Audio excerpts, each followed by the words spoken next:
নতুন বাইক কিনবেন ভাবছেন, তাহলে কিছুদিন অপেক্ষা করুন। কারণ অ্যাক্টিভা থেকে এনফিল্ড আপ টু 350 সিসি পর্যন্ত সমস্ত বাইকের দাম কমে যাবে 22 সেপ্টেম্বরের পর থেকে।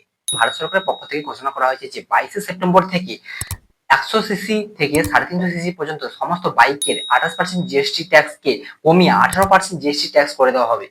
অর্থাৎ আগে যদি কোনো বাইক এক্স-শোরুম প্রাইস 1 লাখ টাকা হতো, সেটাকে জিএসটি 28% ট্যাক্স দিয়ে 1,28,000 টাকায় কিনতে হতো। কিন্তু 22 সেপ্টেম্বরের পর থেকে 18% জিএসটি ট্যাক্স দিয়ে আপনি সেই বাইকটি 1,18,000 টাকায় পেয়ে যাবেন। অর্থাৎ 10% জিএসটি ট্যাক্স কমানো হয়েছে।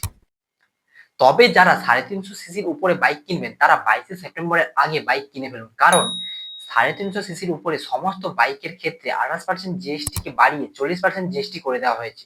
অর্থাৎ আগে আপনারা যেই বাইকটি 28% GST tax plus extra tax দিয়ে প্রায় 6.5 লাখ টাকার কাছে হয়ে যেত, সেই বাইকটাই 22 সেপ্টেম্বরের পর থেকে 40% জিএসটি ট্যাক্স দিয়ে প্রায় 7 লাখের কাছাকাছি হয়ে যেতে পারে। তাই আপনার ড্রিম বাইক যদি 350 সিসির উপরে হয়ে থাকে তাহলে 22 সেপ্টেম্বরের আগে কিনে ফেলুন।